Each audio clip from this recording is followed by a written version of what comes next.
Deuxième victoire d'affilée, les gars. Qu'elle fait du bien, celle-là. Voilà. Deuxième victoire d'affilée. Je sais pas si on se rend compte. Ça nous était pas arrivé. Bonjour à vous, supporters marseillais, supportrices marseillaises. J'espère que vous allez bien. Ben écoutez, pour ma part, je pète la forme. Deuxième victoire consécutive. Je suis preneur, frérot. Ben écoutez les amis, le programme de la vidéo aujourd'hui, il est simple. On va revenir sur la performance de nos Olympiens face au Stade Rennais. On va évoquer l'avant-match face à Lyon, Mehdi Benassia, le mercato avec deux joueurs qu'on peut aller chercher à Lyon. Et pour conclure, les amis, ben écoutez, on va évoquer le cas Iliman Ndiaye. Bien entendu, avant de rentrer dans le vif du sujet, je vous demanderai à vous tous de liker la vidéo. Et pour toutes les personnes qui vont me découvrir à travers ce contenu, n'hésitez pas à vous abonner. C'est gratuit. Ça aide pour le référencement. Et surtout, les amis, ça donne de la force. Donc, je vous remercie à l'avance. C'est parti, les amis. Commençons cette vidéo par Jorge Sampaoli. Alors, Jorge Sampaoli, je vous avoue qu'il est en train de me décevoir parce qu'apparemment, il serait très très très proche de s'engager à Lyon. Ça me fait chier parce que Sampaoli, c'est un entraîneur que j'ai apprécié. J'ai fait quasiment tous les matchs avec lui au Vélodrome. Honnêtement, il se passait quelque chose avec lui. C'est un entraîneur qui nous a fait vivre de belles émotions. C'est un entraîneur qui avait du caractère avec son staff. Là, ce match à l'Allianz Riviera où t'as son adjoint qui te met des KO en veux-tu, en voilà. Donc, Jorge Sampaoli, le voir sur le banc de touche de Lyon, ça me ferait chier, frère. Ça me ferait chier parce que il nous a fait en plus tout un discours pour nous dire à quel point il se sentait marseillais, à quel point il se sentait redevable du peuple marseillais. Et là, tu vas t'engager chez l'ennemi, frère. Donc honnêtement, on te sifflera comme on a sifflé tous les autres qui ont changé de côté. Voilà, comme quoi les gars, il faut pas se fier aux apparences. Hein. Sampaoli il nous a dit qu'il aimait l'OM, et il va signer à Lyon. Et on a Igor Tudor, on l'a sifflé, on l'a insulté, on l'a traîné dans la boue. Eh ben, par respect pour l'OM, il a refusé Monaco. C'est factuel et ça prouve la qualité des deux hommes. J'ai un penchant pour Tudor. Voilà. Basculons de sujet maintenant. Évoquons Mehdi Benassia. Alors Mehdi Benassia, les gars, vous savez ce que je pense de son arrivée, c'est-à-dire que je suis plutôt mitigé, réservé, parce qu'il a aucune expérience. Mais le voir comme ça, sur la pelouse du Vélodrome, avec le costume de, entre guillemets, directeur sportif de l'OM, je vous cache pas que ça a de la gueule. Ça a de la gueule et pour lui, c'est une belle revanche sur la vie parce qu'il a été formé chez nous, on n'a pas compté sur lui, il a été obligé de partir ailleurs et maintenant il se retrouve à diriger tout le secteur sportif. Donc j'espère qu'il prendra les bonnes décisions, j'espère qu'il est conscient qu'il a la pression. Et est-ce qu'il pourra faire ce qu'il veut avec la masse salariale qui sera encadrée par la DNCG? Je pense pas, malheureusement, les gars. Mais en tout cas, voilà, ça commence à me plaire. Voilà. Avant le mercato et deux joueurs que j'ai à vous proposer, revenons sur le match de nos Olympiens face au Stade Rennais. Alors, les gars, j'ai entendu parler certains pseudo-consultants médias, radio, télé dire que c'était un match référence pour l'OM.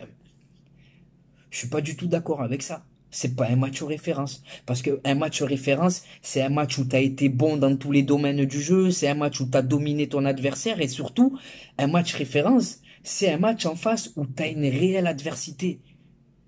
Rennes, à 3 points de la zone de relégation, on ne peut pas dire que ce soit un véritable test pour cet OM-là.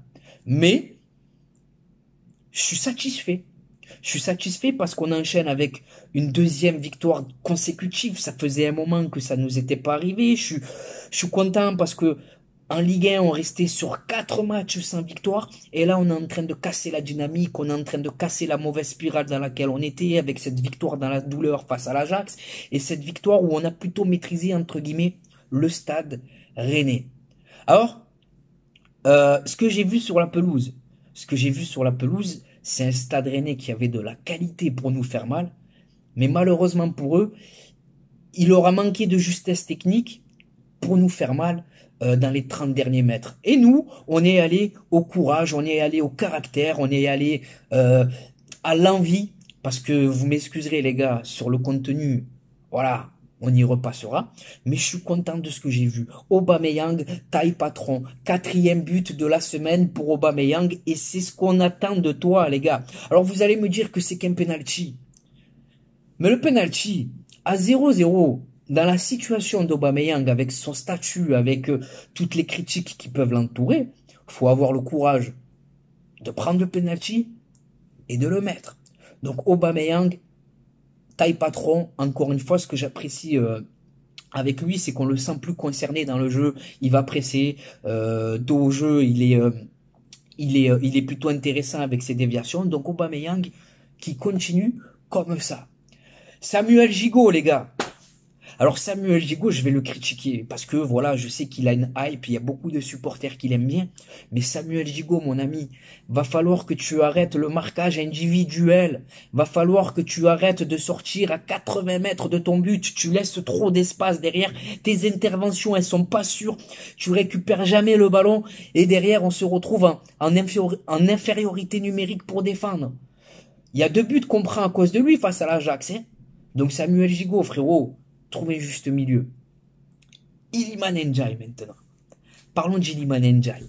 Alors je vais peut-être être sévère avec lui, les gars. Mais pour l'instant, hein, avec Correa, c'est le plus gros flop du secteur offensif. Le plus gros flop. Alors il est arrivé avec cette étiquette de Marseillais, avec cette étiquette de joueurs qui allaient faire franchir un palier à l'OM. Il distribue des pains au chocolat et des croissants à la commanderie, mais pour l'instant, il distribue toujours pas de caviar sur le terrain. Iliman Ndiaye, il n'est pas assez tranchant, il n'est pas assez décisif, et le rouge qu'il prend là, c'est à l'image de sa saison, c'est-à-dire qu'il est maladroit. Maladroit. Alors, est-ce qu'il faut lui enlever cette pression et le laisser un peu sur le banc de touche, ou est-ce qu'il faut insister avec lui, je sais pas. Mais en tout cas, j'ai envie de prôner la patience avec lui parce que tu sens qu'il est au-dessus du lot techniquement, mais que, à l'image du retour de Thauvin quand il revient de Newcastle, tu sens qu'il se met trop la pression, il y arrive pas. Il y arrive pas, donc Iliman Ndiaye, je te conseille de te détendre, frérot. Détends-toi, frère. Joue ton jeu, joue simple. Ensuite, Jonathan Klaus. Alors Jonathan Klaus, hier, on l'a vu un peu plus défensif. Et c'est normal quand tu as les 3 joueurs que tu as au Stade Rennais devant, tu es obligé de trouver un juste milieu. Mais Jonathan Klaus, j'ai l'impression que l'arrivée de Gattuso, elle est en train de lui faire du bien. Alors il était bon avec Marcelino, Klaus, mais avec Gattuso, je le trouve encore plus exceptionnel. J'ai l'impression que Gattuso, il lui a demandé de lâcher les chevaux et résultat, tu as un Jonathan Klaus qui marque, qui fait des passes décisives et qui réalise maintenant des bonnes interventions défensives. Donc Jonathan Klaus, pour l'instant, sportivement, hein, c'est l'une des plus grandes réussites de Pablo Longoria au niveau du recrutement. Kondogbia qu'on sent de plus en plus à l'aise dans l'entrejeu, voilà, il monte en puissance. C'est lui qui provoque l'expulsion du joueur rennais. Ensuite, j'ai envie d'évoquer Azzin Ounahi. Voilà. Azzin Ounahi, il s'en sort plutôt bien, les amis. Je vous le dis, il s'en sort bien parce que si on enlève son but, il a été plutôt discret. Il a rien apporté à l'équipe. Je trouve que Azzin Ounahi, il est en plein dans le doute. Il y arrive pas. Donc tant mieux parce que son but, ça va peut-être être le déclic, ça va peut-être le débloquer. En tout cas, ça sauve sa rencontre. Donc tant mieux les gars, tant mieux. On s'éloigne de la zone de relégation. Mine de rien les gars. On s'éloigne de la zone de relégation, donc tant mieux. On a un calendrier où maintenant on va jouer Lyon, Clermont et Lorient. Je parle en Ligue 1. Les gars, contre ces 3 équipes-là, on doit faire le plein de confiance et le plein de points. Face à Clermont, Lorient et Lyon, on doit faire 9 points sur 9 possibles. Pour moi, c'est possible. Lyon, ils sont nuls à chier, on va en parler. Clermont, c'est la même chose, ils n'y arrivent pas cette saison. Et Lorient, c'est la même chose. Il faut prendre aucun match à la légère, mais on doit être ambitieux, les amis. Voilà. En commentaire, dans l'espace commentaire, les gars, Dites-moi vos tops, vos flops. Et en top, j'ai envie de mettre Gattuso aussi. Gattuso, j'ai bien aimé. Voilà. Maintenant, les gars, avant d'évoquer l'avant-match face à Lyon, ben écoutez, j'ai envie d'être taquin. J'ai envie de, ben écoutez, de me venger, entre guillemets. On a tous nos directeurs, enfin, on a toute la cellule de recrutement qui a quitté le club pour aller à Lyon. Ben, je vous propose 2 joueurs, pourquoi pas, qu'on peut recruter à Lyon. Voilà. Alors le premier, il s'agirait de reconstituer un duo qui a très très très bien marché à Arsenal. La Casette. Alors la Casette, il a déjà été cité à l'OM avant de revenir à Lyon. Vous allez me dire qu'il est lyonnais, vous allez me dire que vous le voulez pas, mais la Casette, les gars, la saison dernière, c'est une saison à 27 buts. Par exemple, je pense que c'est un joueur sous-coté. Si on enlève son côté 100% lyonnais, parce qu'il sort de là-bas, parce que c'est un vrai lyonnais en plus de ça, je pense que la Casette Aubameyang, ça a de la gueule. Mais bien sûr, on est dans un monde imaginaire. Le deuxième joueur que je vous propose, c'est dans l'entrejeu. Muscle ton jeu, Robert. Muscle ton jeu. Attention. Ce discours d'Aimé Jacquet. Le deuxième joueur que je vous propose, c'est pour l'associer à Geoffrey Kondogbia. Et il s'appelle tout simplement Maxence Caqueret. Alors Maxence Caqueret, les gars, il est dans le dur. Il est dans le dur comme la Casette. Il est dans le dur comme Lyon. Il est dans le dur comme John Textor. Voilà, vous m'avez compris. Ils y arrivent pas. Ils sont vraiment nuls, les Lyonnais. Cette saison, hein.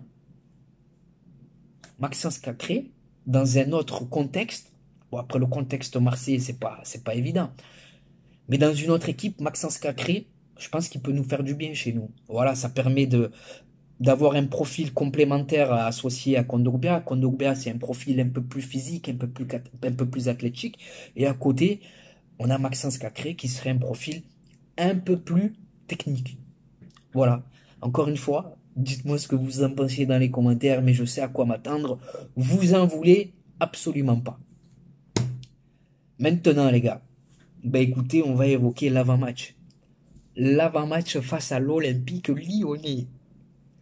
Bon, pour commencer, j'ai une pensée pour Fabio Grosso. Hein. Fabio Grosso, le pauvre, il est venu en Ligue 1. Il a pris 12 points de suture dans la gueule et il s'est fait virer. Grosse force à lui. Alors, qu'est-ce que vous voulez que je vous apprenne de plus sur cette équipe lyonnaise? Voilà, juste à en parler, il y a peut-être des coachs de Ligue 1 qui veulent quitter leurs équipes parce qu'ils sont jaloux du recrutement qu'on est en train de faire et parce qu'on est 20e et parce qu'on n'y arrive pas et parce qu'on est nul à chier, on va chercher Jorge Sampaoli. C'est donc ça, Bruno Chéroux. C'est donc ça, le multiverse. Hein? Bon, cette équipe lyonnaise, les gars, comme vous le savez, c'est une équipe qui n'y arrive pas. C'est une équipe qui ne met pas un pied devant l'autre. C'est une équipe, les gars, où ils me surprennent par leur pauvreté technique. Tu regardes un match de Lyon, ou tu regardes Le Roi Soleil, la comédie musicale, c'est pareil, frère. Tu passes par toutes tes émotions. Bref, on se doit de respecter cet adversaire. C'est un Olympico. Ils seront sûrement revanchards après ce qui s'est passé à l'aller. Mais il n'y a pas d'échappatoire possible. Ils vont jouer au Vélodrome. Ils ont tout fait pour jouer sur un autre terrain. On va jouer ce match au Vélodrome. Vélodrome qui sera plein à craquer. Face à ce Lyon-là, c'est les 3 points, les gars. Mercredi, c'est régalade. Mercredi, normalement, t'es censé en mettre 3, 4, 5, faire le plein de confiance, relancer la machine. Bon, merci, au revoir. Tout le monde est content, les supporters, ils ont passé une bonne soirée. Moi, derrière ma télévision, j'ai passé une bonne soirée. Au classement, on aura passé une bonne soirée. Et les Lyonnais, surtout, on va les tirer un peu plus vers le bas. Et c'est ce que je veux. Enfoncer là où ça fait mal. Enfoncer le couteau dans la plaie, les gars. Il faut pas se gêner. Donc, sur la pelouse, les gars, si, entre guillemets, parce que c'est un scénario, donc il y a des si. Sur la pelouse, si on en met 3 ou 4, on ne s'arrête pas de jouer. On essaye de mettre le 5e, le 6e et le 7e. Voilà. Ma composition pour affronter cette équipe lyonnaise, avec Paul Lopez dans les cages. Une défense à 4 composée de Jonathan Klaus à droite, Murillo à gauche, il serait grand temps qu'il aurait qu'il ait sa chance, ce joueur. Et dans l'axe, ben écoutez, on va miser sur la continuité avec Gigot et Chancel Mbemba. Dans l'entrejeu, je pense que voilà, vous serez tous d'accord avec moi. Geoffrey Kondogbia et je vais l'associer. J'ai envie de tester Meïté, les amis. Meïté, ne me demandez pas pourquoi, mais je sens son profil, il a peut-être une carte à jouer dans l'entrejeu. Il me rappelle un peu Stéphane Mbia, Boubacar Kamara aussi, tu sais, capable de jouer derrière dans l'entrejeu. À voir si ça peut le faire. Donc Kondogbia, Meïté pour lui donner sa chance à lui également. Face à ce Lion-là, je pense pas qu'on prenne énormément de risques. Voilà. Et en numéro 10, bah écoutez, Eminarit. Voilà, Eminarit, bon, il y a quand même encore du déchet dans son jeu. Il n'a pas encore pris la plénitude de son rôle sur la pelouse. Voilà, parce qu'Eminarit, c'est censé être le leader technique de notre équipe pour moi. Tu sens qu'il y arrive, mais par petites séquences. Donc Eminarit en numéro 10. Et pour les 3 de devant, Aubameyang dans l'axe. À droite, on va opter pour Ismaïl Assar. Même s'il a été discret face à Rennes, j'ai l'impression que lui aussi, il est petit à petit en train de trouver ses marques. Et à gauche, les amis, c'est là où le bas il blesse parce qu'on devra faire sans Correa. Et j'ai pas envie de titulariser, Iliman Ndiaye. Donc, écoutez, à gauche, ben mettons. Aziz-Nounahi. Allez, on va inverser. On va mettre Eminarit ailier gauche et Aziz-Nounahi en tant que numéro 10. Voilà pour ma composition. Et pour mon pronostic, j'ai envie de m'enflammer, j'ai envie d'être optimiste, j'ai envie de. Donc je vois nos Olympiens s'imposer demain 4-0, frère. 4-0. Si j'ai la possibilité, je vais essayer de me démerder une place. Mais faites attention, les gars. Il y a beaucoup de fausses places qui circulent. Et les tarifs. Voilà, les gars, ils abusent. Hein. La place, normalement, tu la touches à 70, 75 euros. Là, ils vont te la vendre 150 euros, les gars. Donc, ne vous faites pas avoir non plus. Il y a un juste milieu à trouver. Donc, maintenant, les amis, c'est à vous de me dire ce que vous pensez de tout ce que j'ai pu évoquer avec vous. Dites-moi votre pronostic pour la rencontre face à Lyon. Ce que vous pensez de Caqueret, de Lacazette. Bien entendu, j'essaie d'être taquin, voilà. C'est pas des joueurs que je souhaite voir débarquer, mais si on peut un peu embêter les Lyonnais, je me gênerai pas. Donc voilà les amis, dans quelques secondes, changement de décor, entre guillemets changement de décor, changement de maillot, mais cette fois-ci pas de changement de coupe de cheveux puisque je suis déjà coiffé. Écoutez, on va passer à l'instant réseaux sociaux. Je vais vous donner mes réseaux sociaux, voilà, comme je viens de le dire. Donc, ça me permet d'être beaucoup plus proche de vous, les gars. Ça me permet de savoir ce que vous pensez sur YouTube. C'est moi qui parle. Tandis que sur Snapchat, ça me permet de savoir ce que vous pensez. Sur Snapchat, je filme ma vie, les infos de l'OM, les bons plans maillot, les gars. Le bon plan maillot, 26 € le maillot de l'Olympique de Marseille. 10% de réduction avec mon code promo TPAMS. Il n'y a pas que l'OM, il y a tous les clubs, toutes les sélections nationales, il y a les ensembles de survêtements, les maillots d'avant-match, les polos. Bref, ajoute-moi sur Snapchat Khalid-du6 TPAMS13 et je te dirai tout ce que tu dois savoir. Ensuite, on a Instagram. Instagram, on est sur un contenu différent. C'est moi et ma grosse tête au Vélodrome, devant le Vélodrome, avec des joueurs que j'ai pu approcher en photo, en vacances notamment, donc TPAMS13. On a Twitter, où sur Twitter, j'ai réagi à chaud sur l'actualité olympienne et sur l'actualité footballistique, donc c'est TPAMS 13 13 13. Et enfin, pour conclure, on a TikTok, où c'est touche pas à mon stade, tout attaché.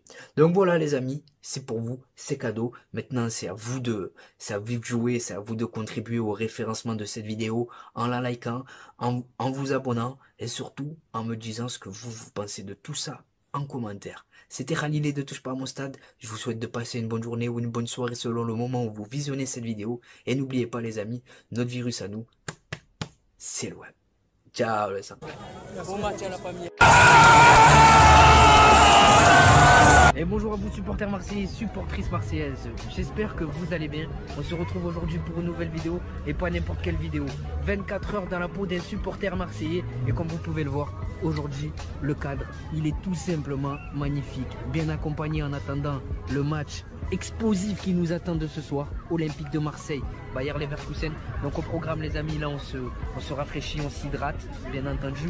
Et juste après, direction le Vélodrome pour vous faire vivre l'ambiance exceptionnelle qui nous attend ce soir. Dans le stade Vélodrome, il y a une marée les gars. Il y a une marée, c'est impressionnant. Le retour de l'Olympique de Marseille. Adel, t'en penses quoi?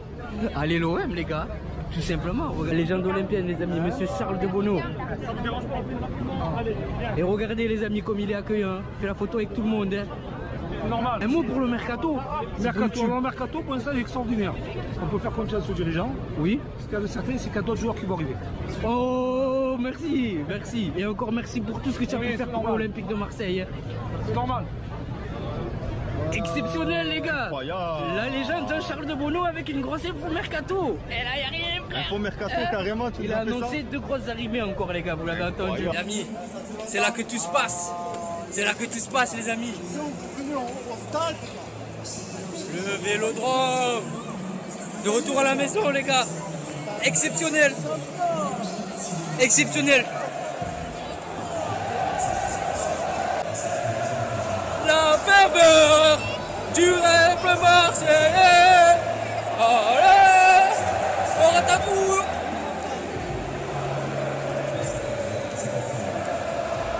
On est posé les amis, on attend patiemment que le match démarre, comme vous pouvez le voir. C'est magnifique les amis. Magnifique. Il y a les photos. Pronostic Malik. Toujours 2-2, mais confiant pour la victoire. Mahmoud, pronostic.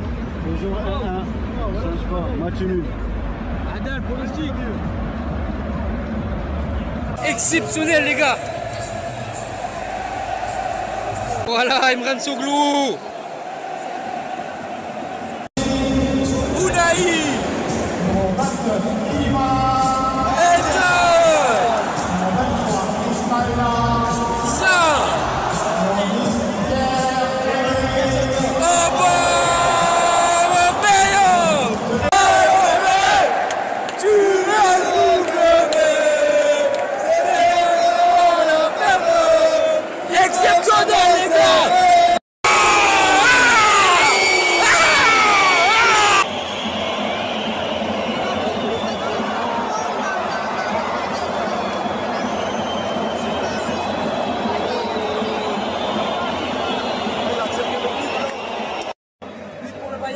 Les amis, apparemment, c'est peut-être une faute Paul Lopez, à voir.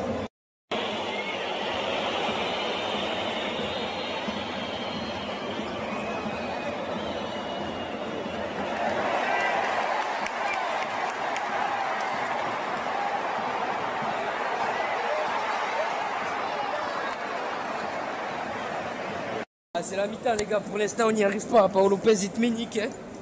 Paul Lopez il te ménique. Défensivement c'est fragile. Offensivement bon, il y a 2-3 choses intéressantes.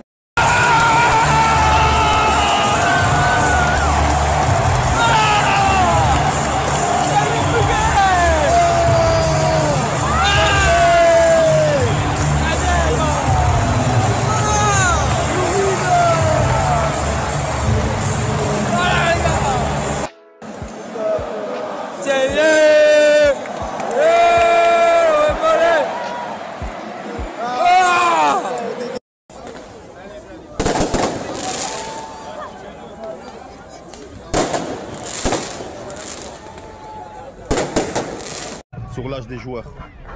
Mahmoud, Manu. Malik, t'as hâte d'être à ce soir ou pas? Je pense à Manu.